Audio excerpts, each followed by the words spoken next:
Museveni's brutality, exposing how bad Museveni is, exposing the bad side Museveni had hidden from those people for the last 40 years. That documentary, yeah, of course, it won the award for Best Political Film of the Year in the Cinema for Peace Awards, that is 2024 in Germany. Of course, in this category, our president was recognized alongside the former UN General Secretary, that's Ban Ki-moon, Secretary of State Hilary Clinton, His Holiness Pope Francis. Bro, abo si bantu batono. Nenga tunaba kutugenda deeper, let me take you through about the awards themselves. Of course, elombaletedde akantu kano. These cinema awards njagala ozitegere bulungi. Cinema for Peace Awards. These are prestigious honors that recognize outstanding films and filmmakers. First of all, they are prestigious. Yeah. And they only recognize outstanding films and filmmakers who use their craft to address global, social, political, and humanitarian challenges. Oh, kategedde bulungi ako. They are recognizing abantu abo abakozesa their craft okwadressinga ensonga ezikwatagana ku nsi yonna in the social, political, humanitarian challenges. These are the types of awards that celebrate the power of cinema.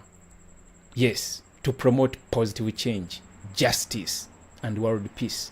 Your president of Uganda. Of course, these awards are awarded by the Cinema for Peace Foundation, and that is a Berlin-based initiative that claims to raise awareness for social relevance of films.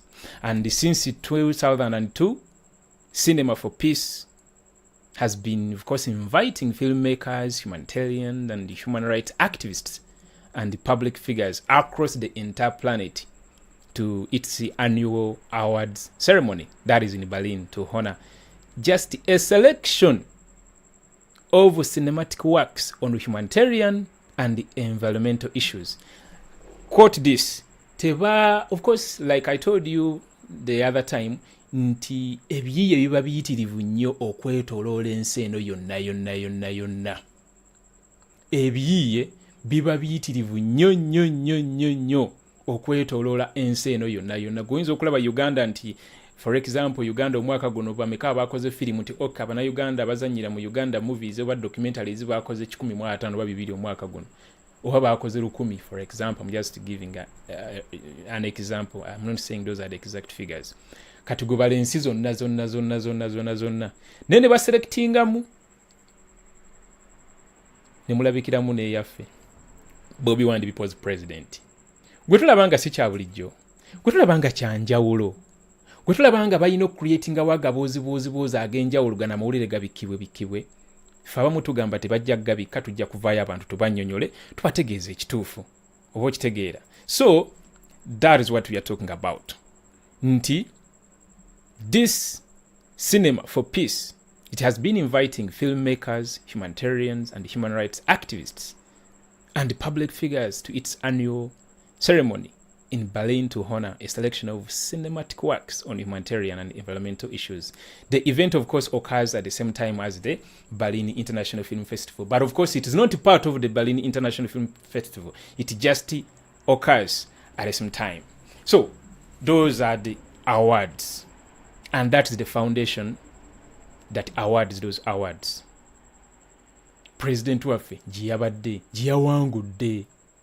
Ngenda bayitiramu article eyannyonnyodde bulungi ensonga eno kyekyabadde ku za award ezo byonna ngenda bayitiramu mukwakwayo because eri very expensive, eri very rich, eri very detailed, eri very ekugirayo buli kamu. You understand? Not only on our president but also on the others, the likes of Pope, the likes of Hilary Clinton and the like. Of course, nga bwe nkugambye wali mu kusooka nti our president was recognized alongside these people. Soko batunulire bulungi.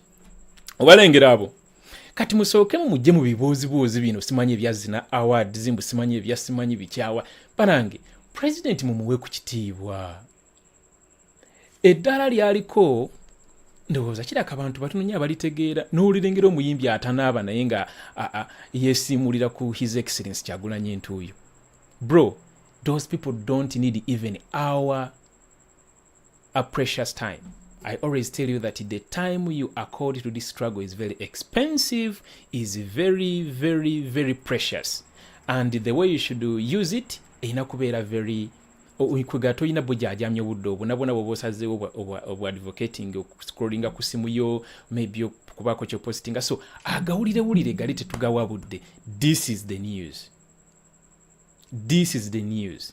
So nga bwe nagambye nti he was recognized n'abantu bano bw'obalengera. Tusookere kwani mukwakwayo sigenda deeper mukwakwayo kasookere ku Hillary Clinton. Yeah, kasookere ku Hillary Clinton. The nation.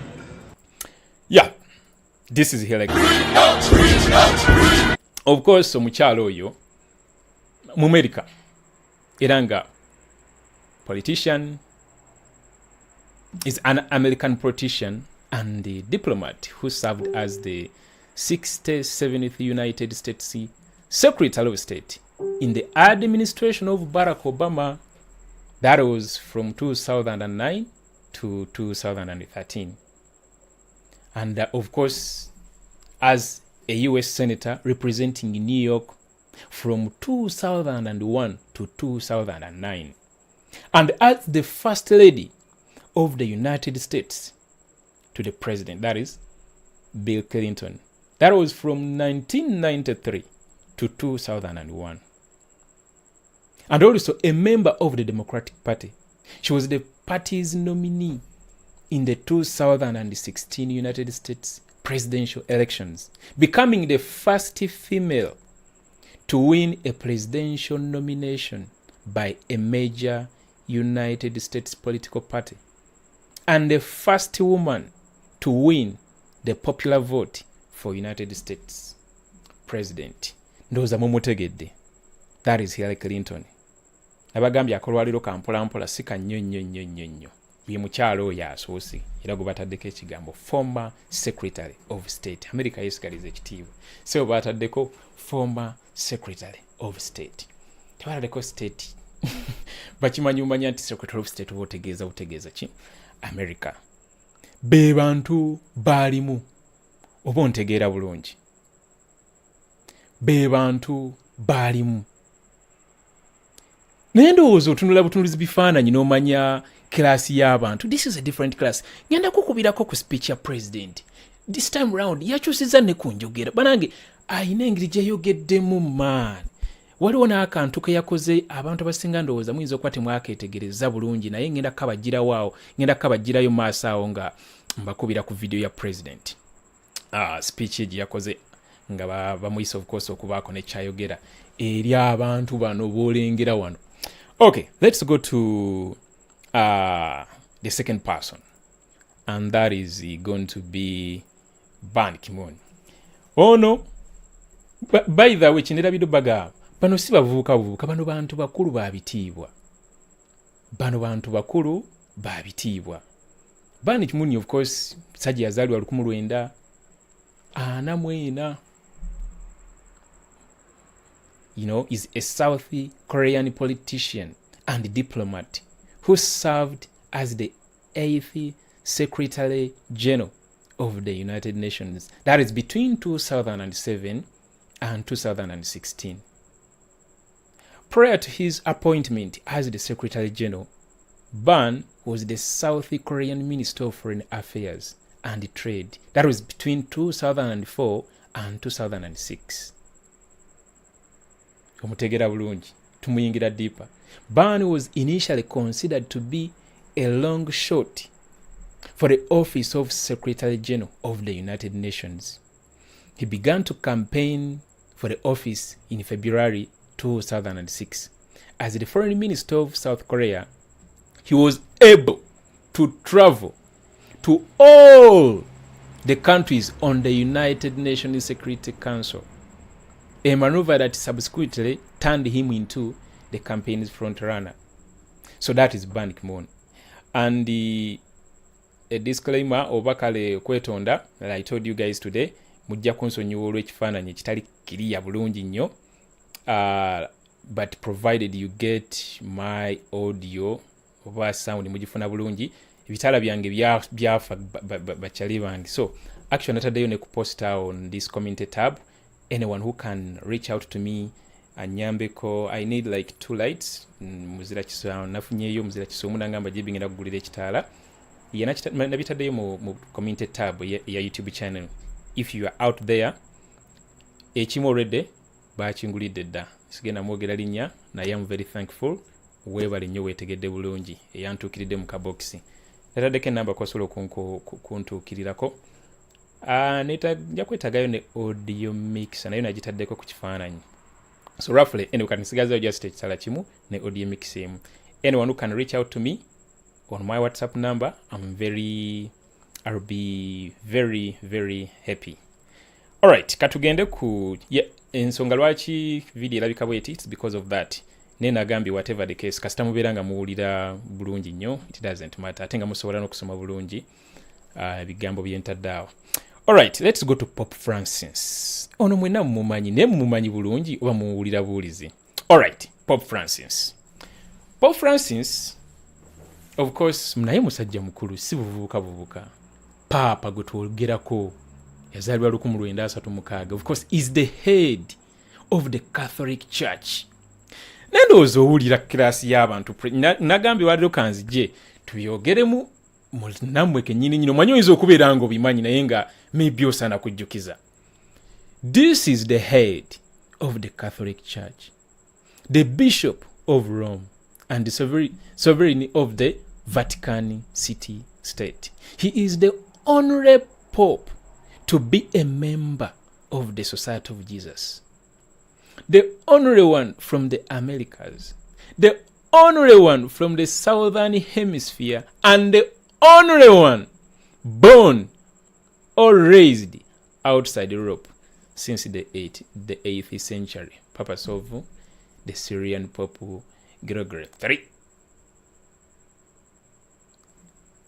Bebantu president beyabaddemu era kugamba those are the kinds of people His Excellency Bobi Wine was recognized with. Era that's why they had to come up with all sorts of diversions, of course, to amawulire gano gabika. President alina message gyataddeyo actually ne ku Facebook page ye ng'agijja ku mutima nti naye bannange nzaani Mukama Katonda naakwebaza ntya. Tetumanyi kimutanudde kuteekayo message eyo because just this week platforms ze yakatuukako zokka olina okujjukira eno platform si kwe yayambadde eri empale yaffe eri eya wifi eri sensitive to weather conditions eri empale eri mugitegedde eri empale mugitegedde si eno. This is now a different platform, so maybe ekimukoseza statement eyo nzisaawo nenkinoonya ne ngamba ekimukosa statement eyo kiki naye nga ebadde eva ku mutima. Statement eyo ndoza mugirabye president gyakoze post gyakoze n'agamba ne Mukama Katonda nzaani naakwebaza ntya. Message ebadde very short, agambye nkwebaza ntya Mukama wange nzaani ayi Mukama. N'ateekako abatali ku Facebook by the way message eyo kangibalage. Waliwo abantu nga tebali ku Facebook by the way. Let me show you that message very quickly in just less than a minute. Yeah, in just less than a minute, let me show you that message tuli mukwogerako. Yeah, here it is. It just takes me 1 second to screenshot it and then later on yeah, this is the message we're talking about. President Deo message nagamba naakwebaza ntya Mukama wange nzaani ayi Mukama. Nzaani ayi Mukama. N'ateekako emojis ezo nga naye bambi kimususseeko. Gwe omwana yakulira mu ghetto eri mumanyiyo. Story ya president mugimanyi. N'abeera nga atuulako n'abantu bano. Engeri gye baamuintroducinzeemu, engeri gye baamuyiseemu nayo kennyini sooka owulire engeri gye ba. This is number 8. Yeah, this is video number 8. Alright, sooka owulire. No. Is it number 8? Come on.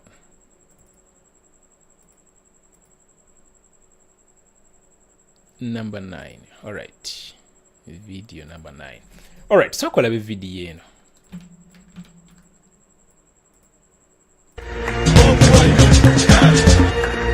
Yeah.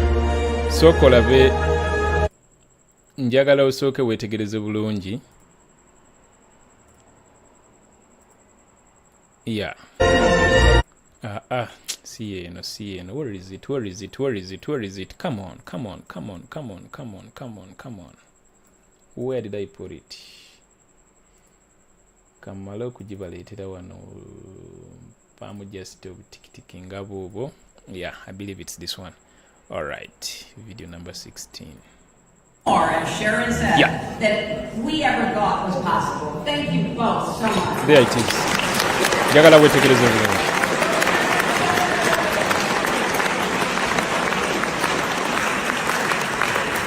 Yeah, there it is. Well, ladies and gentlemen, from the person who should be the President of the United States to the man who should be the President of Uganda, of realizing what the... Wow! To the man who is supposed to be the President of Uganda. Anyway, tugende maaso. President of Uganda needs. Ladies and gentlemen, on the same stage as Hilary Clinton, Bobi Wine.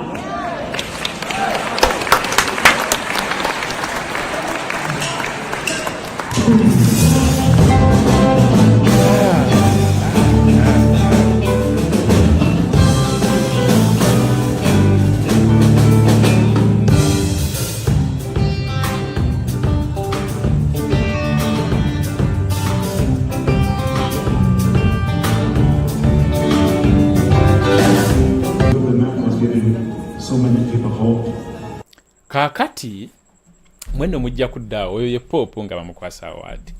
Mujja kuddaawo mulowooze nti nno bino ebintu byago nti anyway kana maybe zanyira omanyi mudu kadde kayingiddemu kali akaki.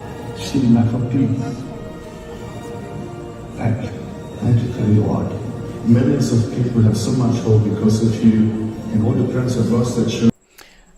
Choina okumanya Papa teyabaddewo mu gundi eyo muki ku mukolo ogwo physically. Yes, bali mukulaga screen of course nga bamukwasa award. Ne of course ngenda bibayitira mu article ya Deadline. Deadline Hollywood yakoze bulungi a detailed article about this. I'm going to go through that with you. Believe that the children are heaven, and you give people so much hope and inspiration. And you pray for me, and yet yuyo mwana we gomba. I need you strong. You pray for me. I need you. We will all pray for you. Thank you. Kaba kamwanga. By recognizing these works, we celebrate not just the art of cinema, but the enduring spirit of those who dare to envision a better world. So let's see the nominees. The nominees! Soko ulire bulungi omanyi n'agenda okuwangula.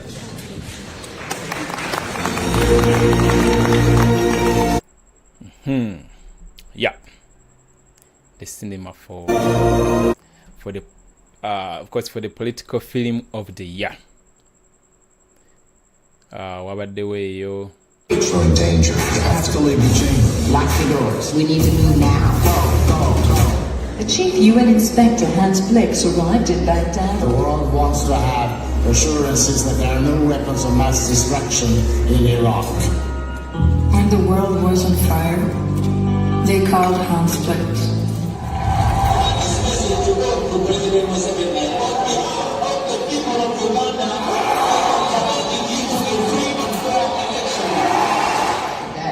We are the freest country in the region. But China does not want the world to hear our story. Okay? If you look closely, you'll find something tragic was happening.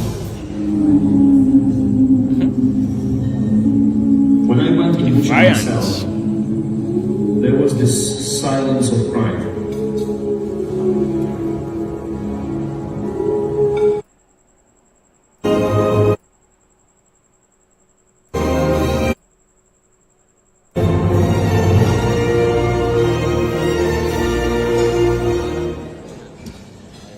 There's some great films.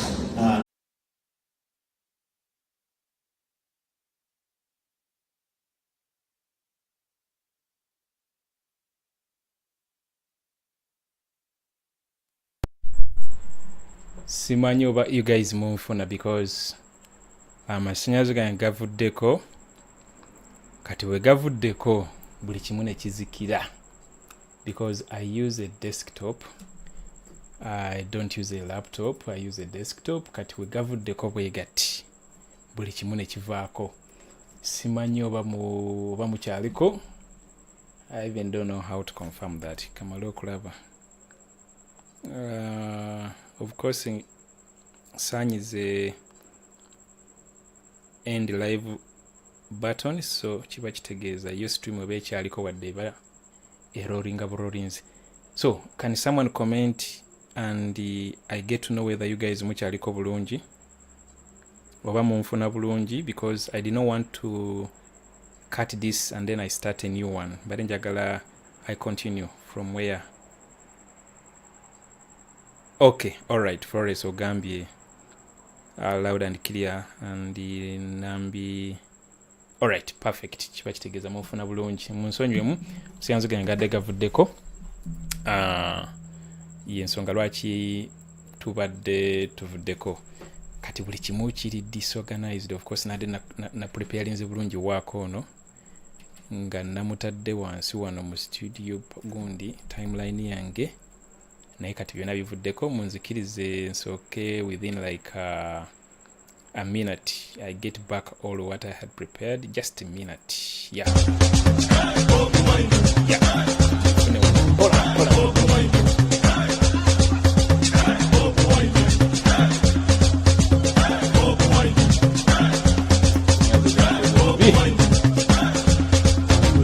Always pay the soldier or police.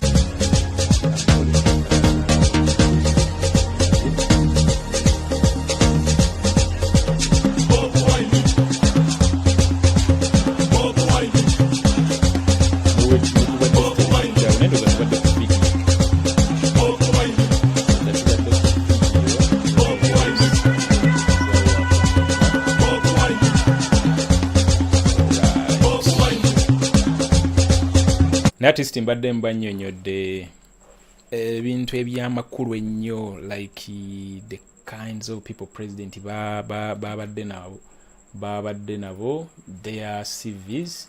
Mbadde nzibannyonnyodde bulungi nnyo artist nga mufunye ekifaananyi kya baani president baalimu era ekikifuula ekyenjawulo.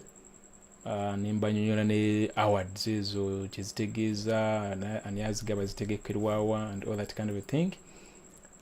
Kyolina okumanya okuva Bobi Wine the people's president we are nominating wa Oscars kati gomanya kati kambuyite sijja buyita bukachere no mba nkakanyiza nnyo because they are also very powerful, nazo ziri international, ziri gwemanye ziri wansi kuba ziri zisinga mu nsi yonna. Kati gomanya zino zonna eziri wansi ziba zigenda kufaayo nnyo okumanya lwaki baba nominating documentary eno ku Oscars. Naffe katugi shortlisting, naffe katugi nominating, naffe katugikole bwe tuti. So gomanya nti oyinza okwekanganga president omulabye mu nsi ez'enjawulo within a short period of time. Gyeyadde London, Germany, then USA, then you know.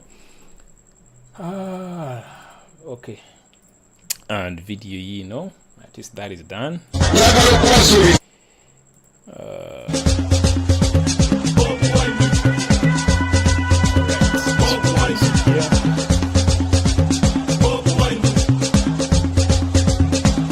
Okay. Tugende ku video yetuwaddeko.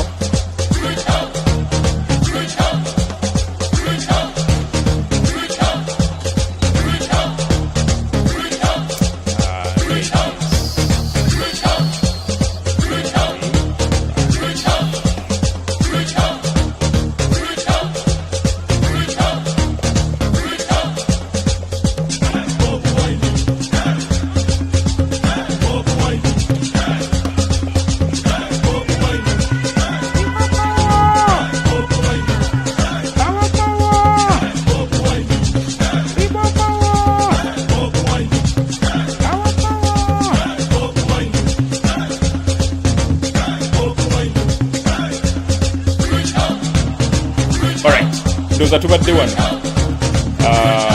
wenviriddeko musiyanzi gange ogekyangidde tubadde wano. But the winner of this year's Cinema for Peace Dove for the political film of the year is Bobiwine, the People's President. Yes. Wetubadde wenyini wetubadde tugenda okudda. Of course badde bamaze okulanga gundi ezabadde zinominatingidwa mu eyo category ya best political film of the year. Era nga mbadde njagala okubalaga ye speech ya president n'engeri n'akantu waliwo akantu kenyumbadde njagala obalaga. Yeah. Let's go back a few seconds to them bulungi. January 6th, in which you will find interviews with some really eloquent and good-looking members of Congress. But the winner of this year's Cinema for Peace Dove for the political film of the year is Bobiwine, the People's President.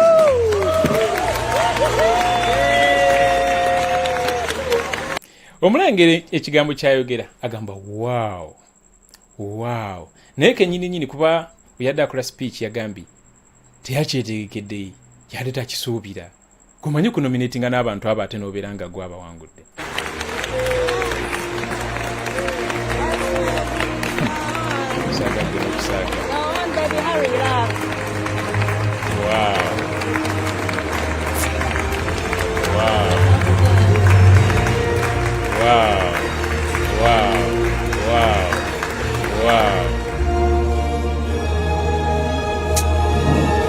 Yeah, of course, such a moment. Huh? Oh, yeah, could take good, of course, Christopher Sharp, director. Thank you so much. I cannot tell you how much this means. The person I want to mention the most is my co-director, Moses Boyer. Moses is not here tonight because he's seeking political asylum in America. He cannot return to Uganda. He is an incredibly brave and courageous man, and he's put his whole life on hold for telling this story. I've never ever in my life come across such brave and courageous people as this gentleman next to me. He and his wife Barbie and those around them have been relentless in their quest to free Uganda. It's a struggle that's not over, it's an ongoing struggle. And the acknowledgement this film has got has made a massive difference to the hope for 45 million people. Bobiwine.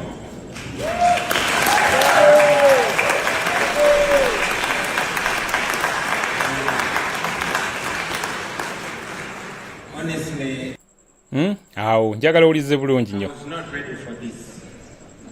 I am so humbled. Christine mentioned that we did not set out to make an award-winning film. For us, we were just telling a story of our nation, Uganda, fighting for freedom and democracy. We are so humbled because this film reaching this level of international attention is a lifeline for us. Me, my wife, Babi right there, our comrades, and all the political prisoners. We are very glad that now we've been able to smuggle the truth out of Uganda.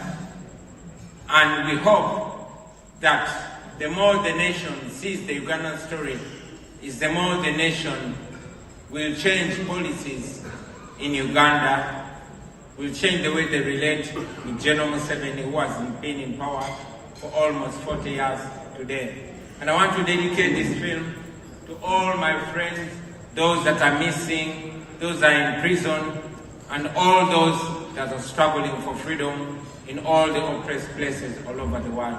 Thank you very much. Thank you, Babu. What a powerful speech. Ngali calm, ngali so well composed, ate ngali brief, you know.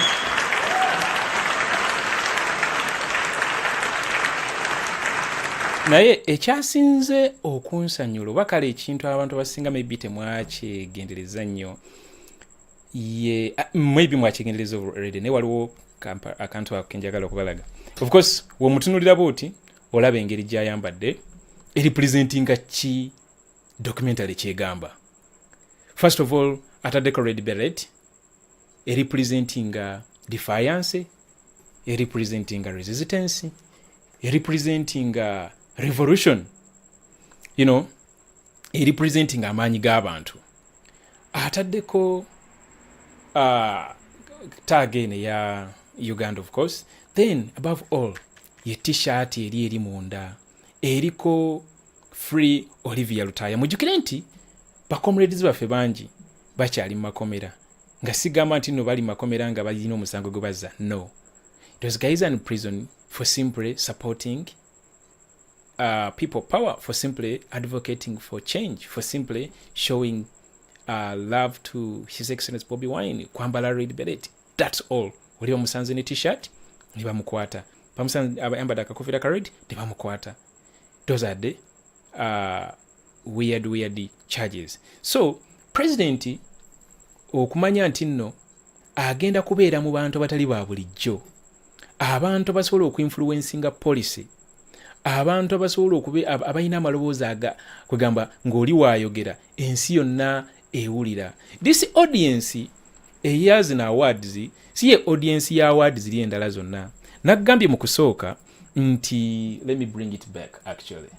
Where did I put it? Somewhere here. Yeah.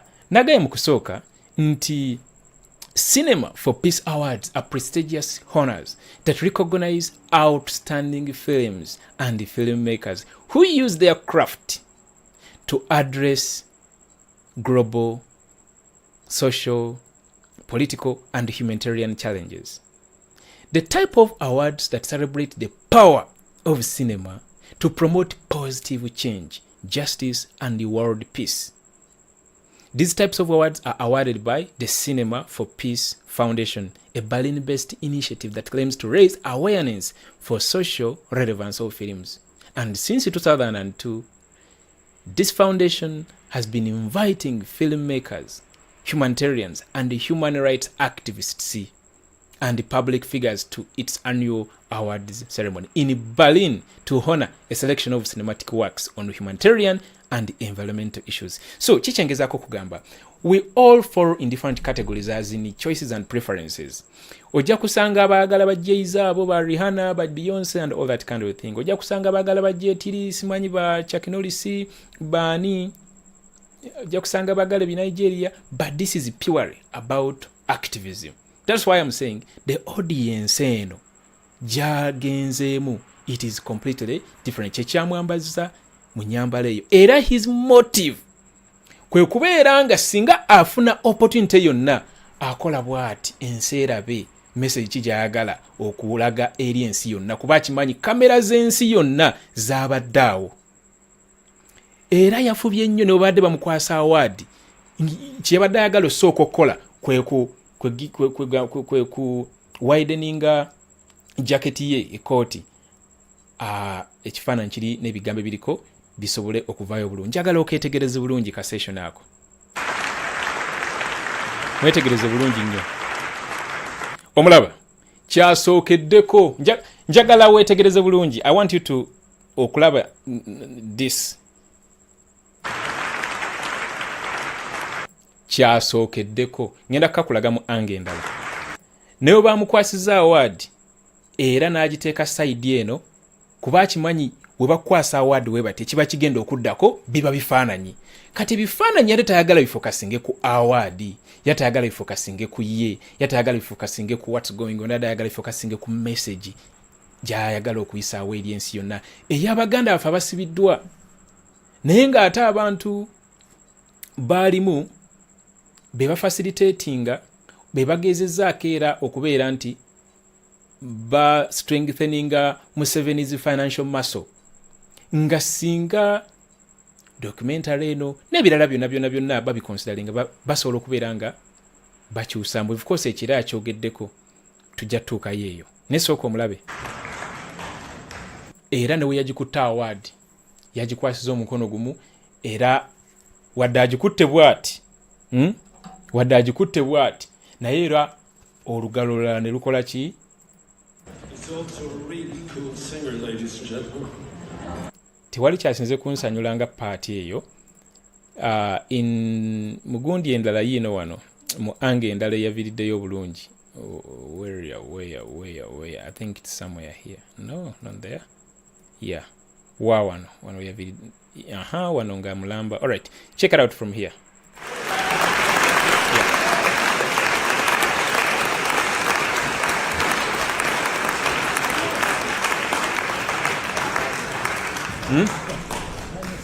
Okitegedde kyengezaako kugamba kyeyasookeddeko nga tebanaana mukwasa.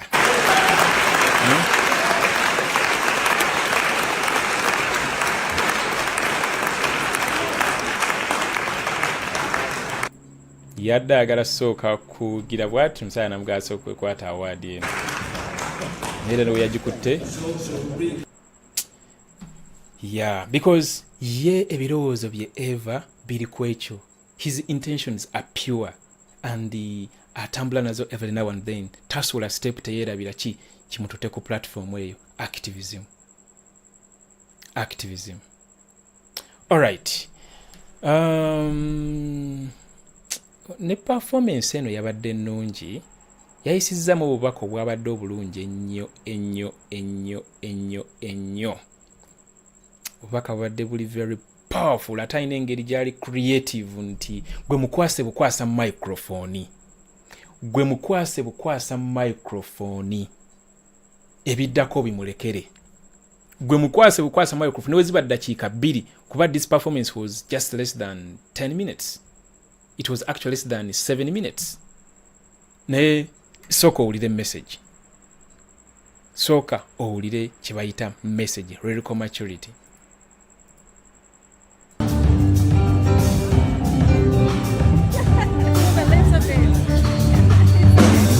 Bino byonna bigenda mu maaso nga kamera zonna zimutunuulidde nga buli omu amufokasinzeeko. Kyolaba nga message yazze emwagiwandiise nogiwandi nga tayagala kwerabira mu kigambo na kimu kuba teyabikoledde rehearsal nti oba biki. Maybe I did not tell you that I'm an artist before being a political leader, and it's in the suit of being an artist where I feel most comfortable. And indeed, it is because of music that was able to raise a voice that was rather suffocated. Because I rose at a time when the general that rose over our country had suffocated all the intellectuals, all the reasonable voices.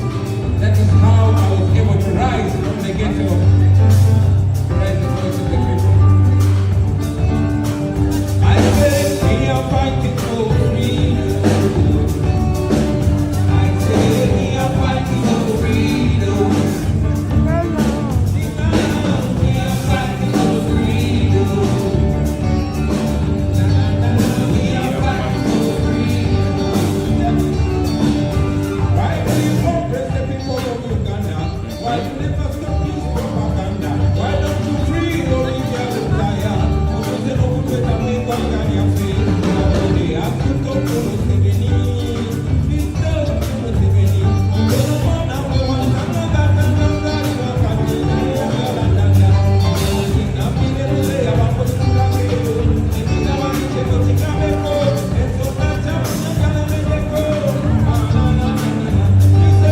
Africa's problem are the leaders who overstay in power. To change constitution, use corruption, just to stay in power. You rig on the election, kill the people, just to stay in power. Torture your opponent, kill your opponent, just to stay in power.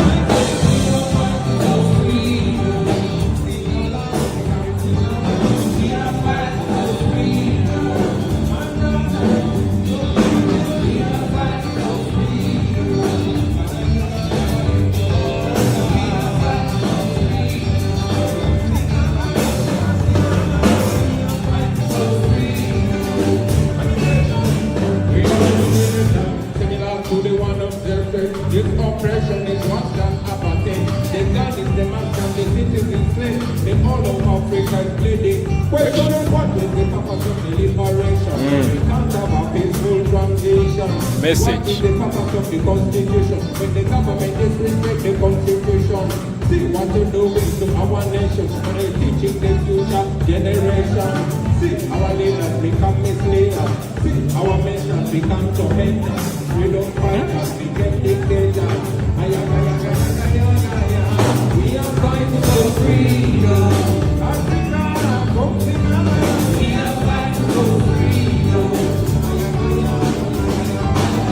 We are fighting.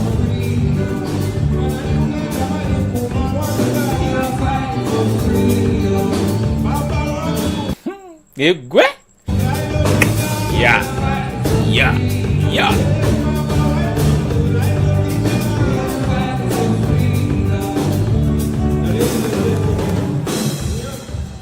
Ladies and gentlemen, I love music, but now I come from Uganda. And that is the best session always, where he grabs the mic and starts singing along instrument on the back, and nga ataina message jaisawo era message eno banange mugiwulirize bulungi tugisalengamu tugipushing every now and then. Ladies and gentlemen, I love music, but now I come from Uganda, and Uganda is a young country of 45 million people under the rule of General Yoweri Museveni, who has been in power for almost 40 years. And now that I have your attention, ladies and gentlemen, allow me to talk about this young lady called Olivia Lutaya. Now, Olivia Lutaya is in prison. She's a political prisoner that has been in prison for 4 years. Olivia and hundreds of other political prisoners were jailed because they were found putting on a hat like man and a t-shirt with my picture. And that is why I put on this hat and wear her t-shirt to stand in solidarity with her. And I believe that with the solidarity of the world, and I believe that when we create enough awareness, we can have the freedom for Olivia Lutaya and all political prisoners in all oppressed places across the world. Because injustice anywhere is the threat to justice everywhere. And allow me to deliver this message in a very special way from Olivia Lutaya and all her friends. And this goes to General Museveni. Why do you oppress the people of Uganda? Why you never stop use propaganda? Why do you change the constitution? Oh na na na na na na na. Why do you oppress the people of Uganda? Why you never stop use propaganda? Why don't you free Olivia Lutaya? 4 years in power is enough. Somebody needs to talk to Museveni. He is the more than the Idi Amin. Because I was 4 years when he came to power, but right now I am 42 years.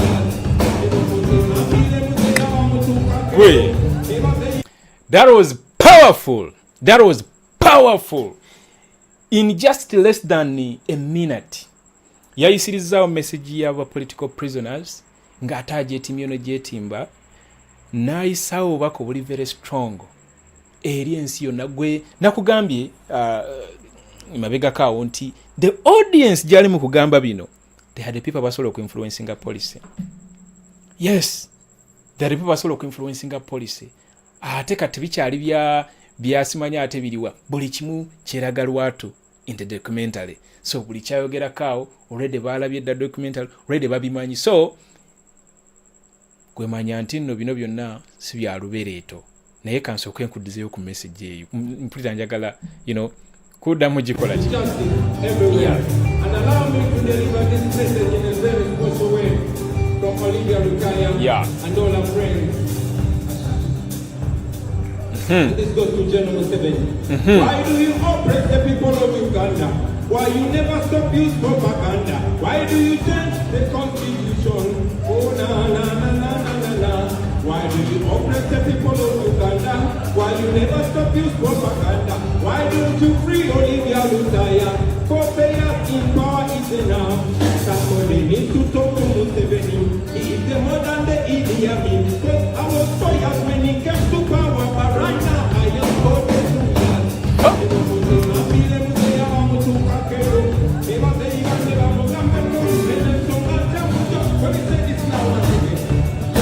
We are living in a time similar to the one who said this oppression is worse than apartheid. The God is the master, the citizens slave, the whole of Africa is question.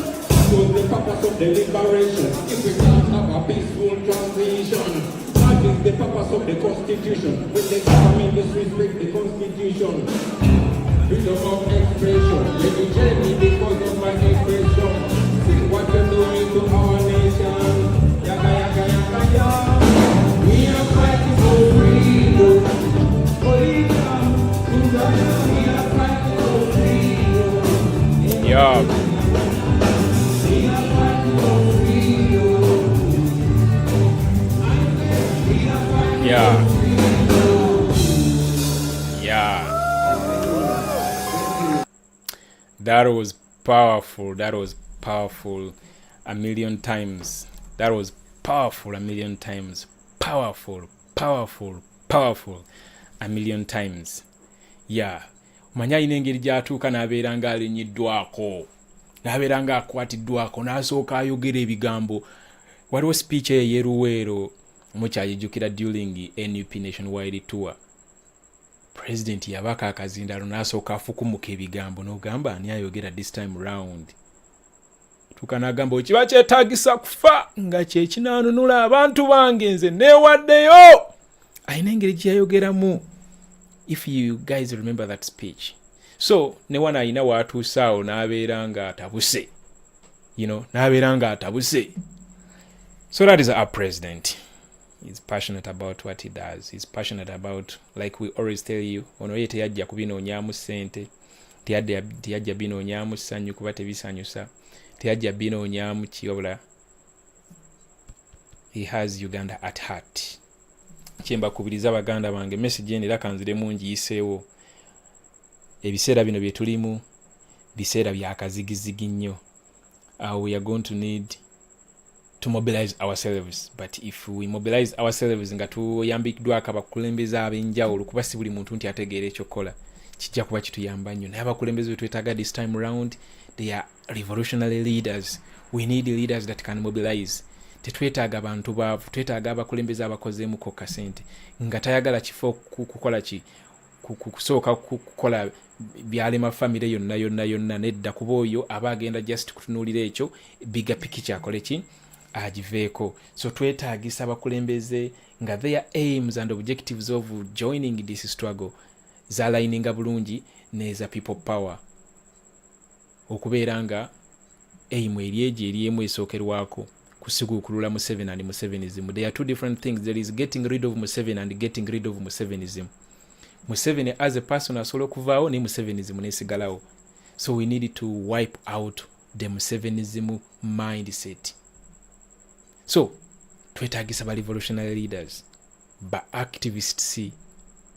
Yes, tubayina era tusobola identifying one or the other. Si bano nabagamba olunti mwatandise obbalaba bavaayo batandise okukola buposta mundabiranga ddala nzija ku kifo kino ojja naye ogenda tukolera kimukana akaseera ketwagala okubeera nga tujjawo omusajja. Actually yegenda okubeera test number 1 gye tugenda okuwa abantu abo bonna abaagala okuvaayo nga beesiza akazigo mbu balwanirizi bankyukakyuka. Test ya kusooka ku mobilizinga gy'obeera kuba katwetaaga nsasagge. Tewali kigenda kutwala Museveni ekisinga ffe Abannayuganda. Ffe Abannayuganda we are the subjects of the impunity, subjects of the unemployment. Kugamba ffe kisookerwako kyebyo byonna ebituukawo under Museveni regime, era ffe bannannyini ba kukijjawo. So twebeereremu baboy. Nadde njagala obayitiramu mu article ya Deadline yakoze article yadde ennungi nnyo ne detailing ebintu bingi, naye maybe it will be for another day. Yagikoze yino solo bawa link. Deadline genda bugenzi mugundo oteekemu Deadline, oteekeko n'ekigambo Bobi Wine. Nza noteeka bigambo Deadline Bobi Wine oba Deadline peace for a cinema for peace gala in Berlin. Then you read that article. Yatelinze bulungi ebintu bingi nnyo about this cinema for peace gala where Bobi Wine was president won the political film of the year 2024 in Germany. So it was such an interesting article. Sugenda sobola mpanvuko nyinza okutasobola kolaki okugiyitamu yonna right now. Maybe it will be another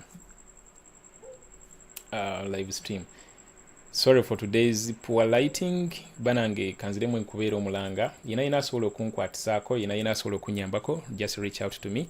I just need 2 LED lights. Naye of course emu waliwo comrade munaffe yangambye nti JB eyo ngisootinze, so netagisayo omuntu omulala omu agame maybe a volunteering. Then I also request you guys abasobola okunkwatisaako for an audio interface. Nataddeyo post ku community tab eya YouTube channel, you know. You can actually go, or let me actually put this message in the comment section for each and everyone to kubasi buli muntu nti asobola okugenda ku community tab. But let me do this. Let me copy it from there. Yeah, I'll be very happy, very can you take one message in your comment section.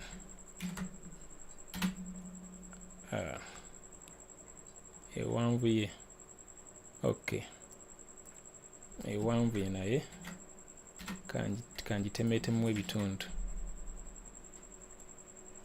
Yeah, let me kanjitemetemu ebitundu. Yeah, for those who can reach out to me, I'll be very happy. Very happy.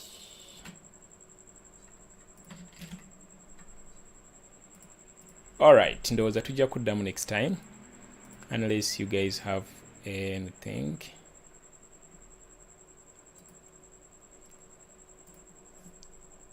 Yeah. Okay. What else? Oh, wait. When President yatadde your message, you know, I liked about what the Ugandan blogs did this time around. They have at least reported about this. Yes, they have at least reported about this. Yes, nakyagadde nnyo kye bakoze this time. Ba reportings about this news. Era kambalageko anyway katono nnyo. Ne deadline ndoza kanjibalagire wano. Let me do it very fast. Windows graphics capture. Yeah, here we go.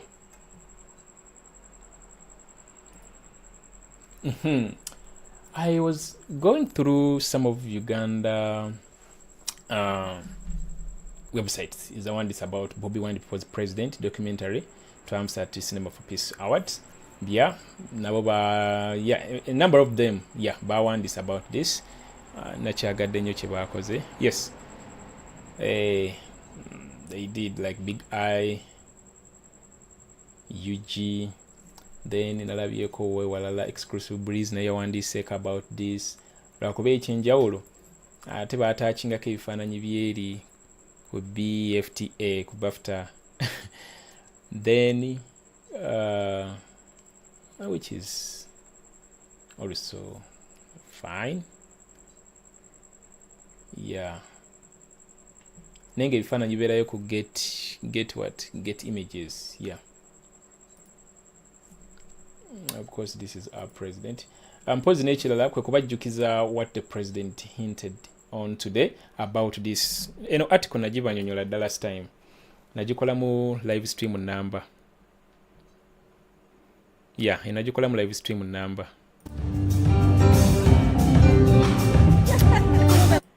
Yeah, eno gu nagikola mu live stream number. Ndoza mukyajjukira bulungi. Eya BBC abataaliko ku live stream eyo musobola okugivisiting on this channel.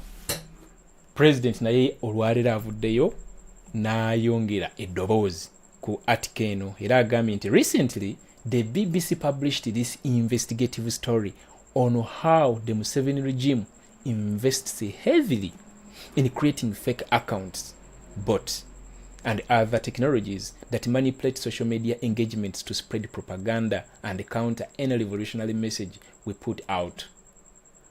President Nayogena Gamba, of course, as soon as we started the People Power movement, their first response was to introduce the social media tax and then block Facebook, switch off the internet during elections, etc. Even then, the young people of Uganda continued to push back against dictatorship and misrule. Knowing that it has no legitimate response to the issues we raise against it, the criminal regime decided to invest heavily in running fake accounts to sing their praises daily and hurl insults at everyone who opposes the regime.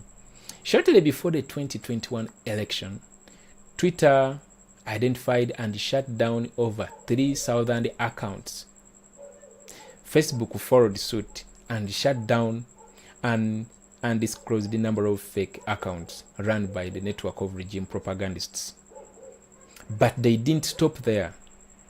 They have been creating more fake accounts on a daily basis. According to the information we have, there are more than 7 hubs and hundreds of desperate young people specifically paid to malign, insult, and blackmail opposition leaders and other political activists through fake news and propaganda. Sadly, as the state or public services deteriorates with the students studying under trees without books, this is what Museveni spends taxpayers' money on. We must strive to build a country where a government does not need to rent support on social media through criminal actions, but rather to get support through extending services to the people. For now, if you see one such account, expose it, block, and report it.